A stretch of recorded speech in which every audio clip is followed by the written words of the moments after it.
Olá, meu amigo, minha amiga. Como é importante nós termos esse nosso espaço aqui para podermos analisar algumas situações que acontecem no Brasil e no mundo, trazer algumas informações muito importantes de um modo completamente diferente daquele que é apresentado pelos grandes veículos de comunicação, que muitas vezes omitem informações fundamentais e muitas vezes distorcem fatos da realidade. Hoje eu vou conversar com vocês sobre situações que estão acontecendo aqui no Brasil, fora do nosso país, que ajudam a ilustrar isso que eu estou dizendo para vocês e também nos ajudam a entender melhor algumas situações que a gente às vezes não percebe, né? Antes de mais nada, quero convidar você que está chegando nesse instante ao nosso portal e não nos conhecia, para que você se inscreva aqui conosco. Você que é muito bem-vindo, muito bem-vinda, conheça também os nossos outros vídeos. Se você gostar, recomende, compartilhe e não se esqueça, dê o seu joinha, o seu comentário e, se puder, se inscreva também no nosso clube de membros, tá legal? Então, vamos seguir em frente.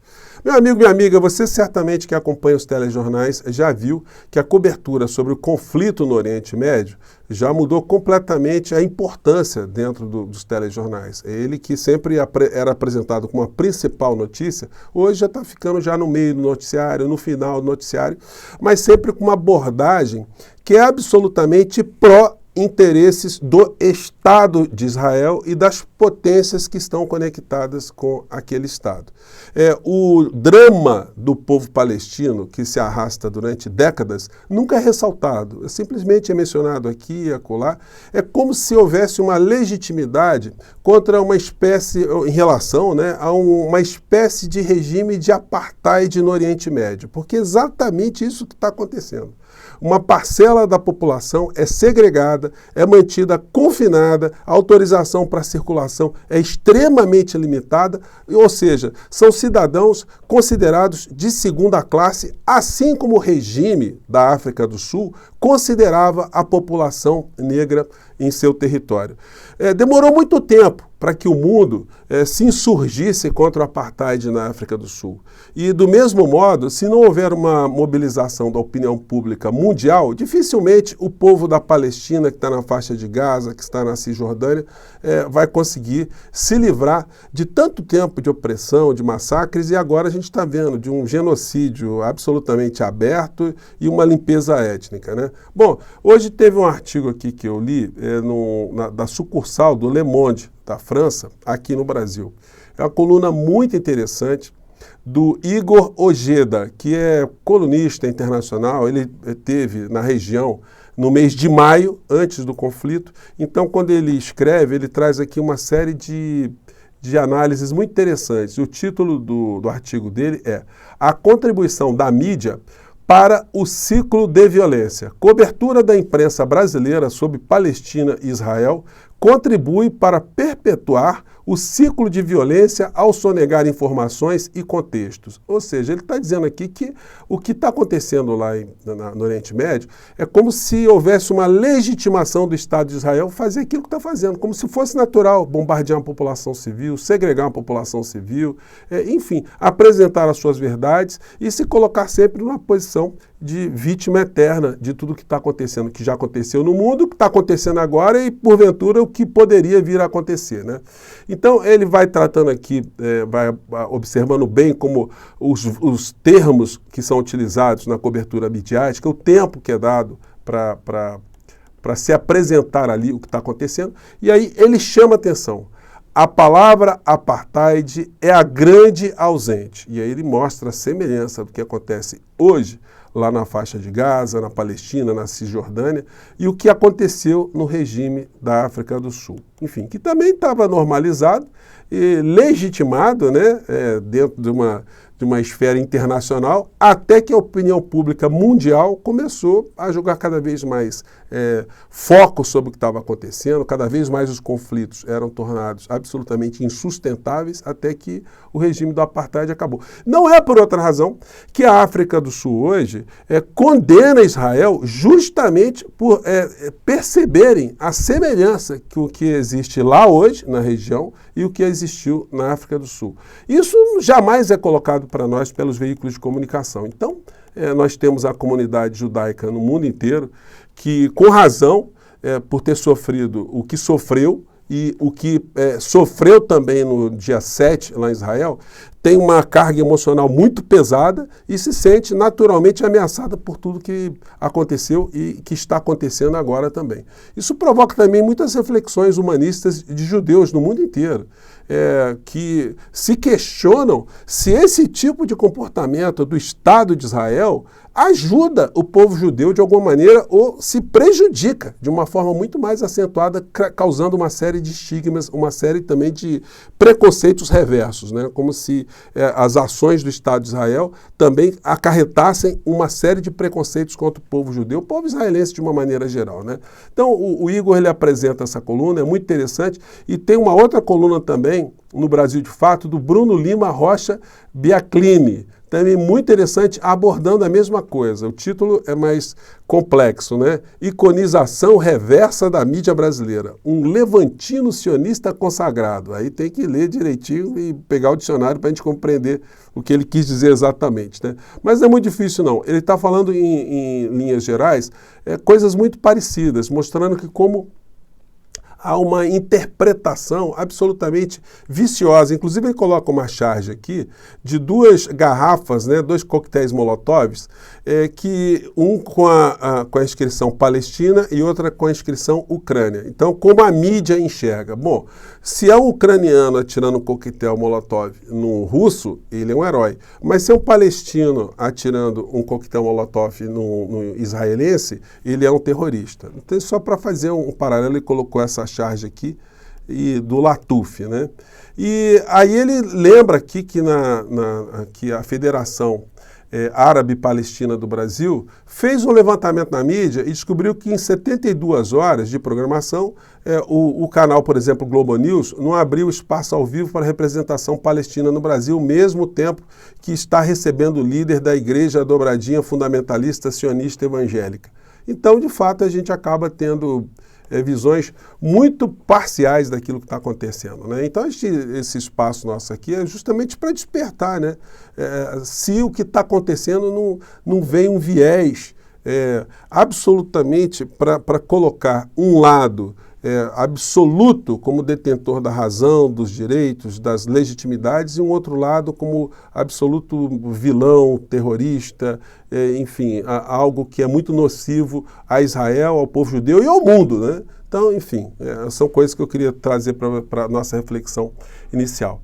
E aí, entrando aqui nos nossos temas nacionais, né, comentei com vocês que o senhor Nicolas Ferreira está entrando numa de fazer como o Daniel Silveira fez, né?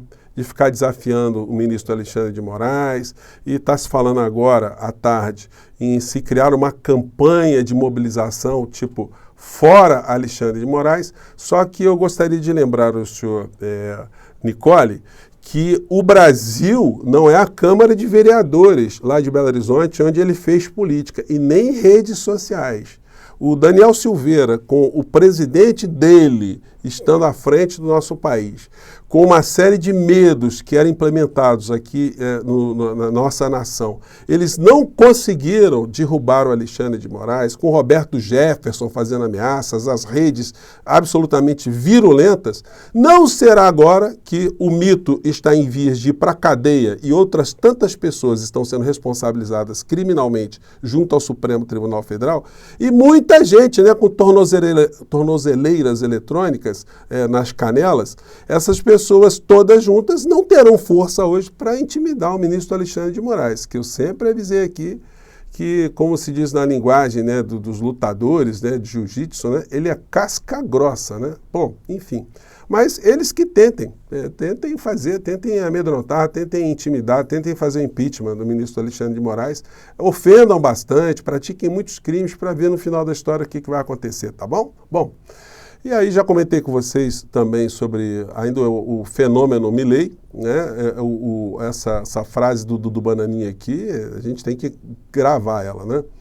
A visão de mundo de Milei é perfeita, por isso ele conseguirá limitar o tamanho e o papel do Estado para que o Estado faça aquilo para o qual foi criado e não interferir na vida, liberdade e propriedade dos indivíduos. Ô Bananinha, você tem um cérebro de banana mesmo, né? Porque o Milei, ele defende a extinção do Estado. Ele não quer o Estado. Então, nós estamos falando de algo que representa uma ruptura muito além daquilo que vocês estão imaginando de uma forma muito romântica. Vocês acham que o Milei é um Bolsonaro. O Milei não está defendendo pautas morais, ele não está defendendo Deus, pátria, família. Não, ele está defendendo, são os grupos econômicos que estão por trás dele. Ele está agora querendo dar um bote, querendo dar uma ruptura na Argentina que vai causar um pandemônio muito grande, e isso não sou eu só que estou prevendo isso aí. Eu já comentei com vocês no livro de Naomi Klein, que é canadense, é estudiosa do assunto, pesquisadora. Ela escreveu um livro antes de Milei, chamado A Doutrina do Choque.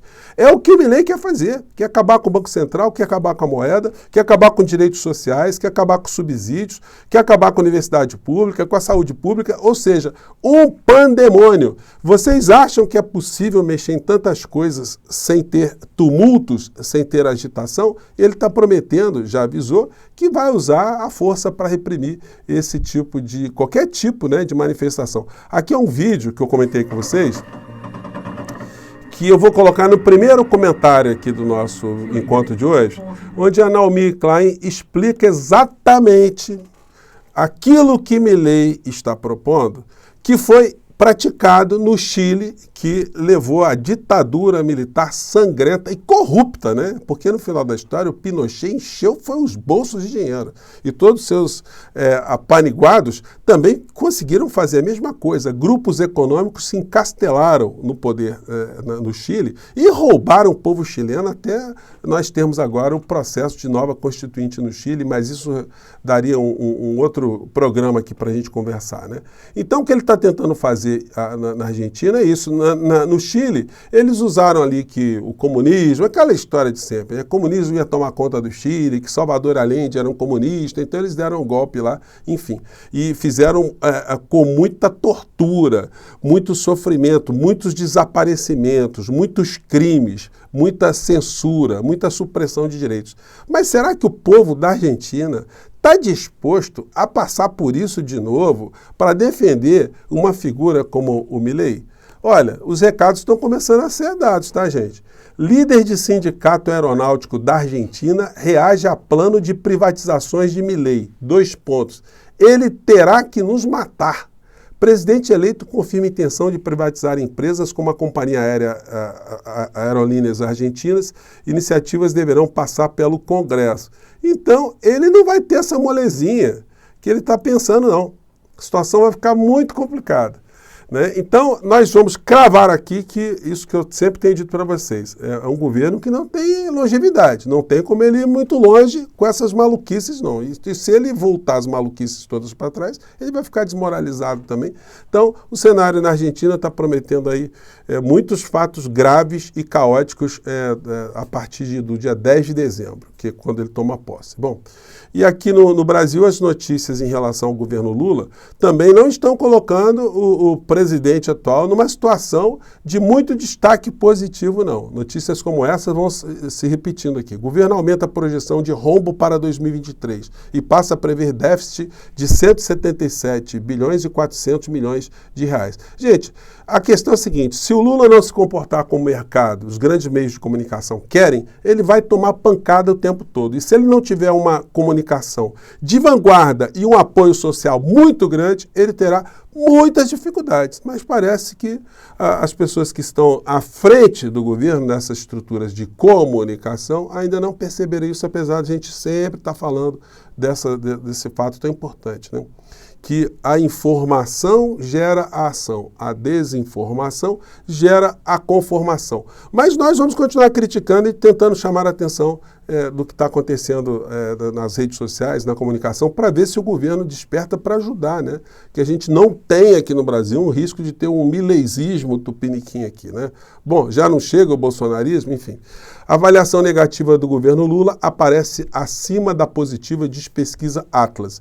Então, esse é um dado que deve servir de alerta, né, para que rumos sejam corrigidos, para que haja mais politização da sociedade brasileira e mais enfrentamentos, porque senão a gente vai ter surpresas não muito agradáveis no curto espaço de tempo. Bom, é que eu penso, vou conversar sempre com vocês sobre isso, por enquanto eu fico por aqui. Mais uma vez, um grande abraço e a gente volta ao nosso próximo portal. Tchau!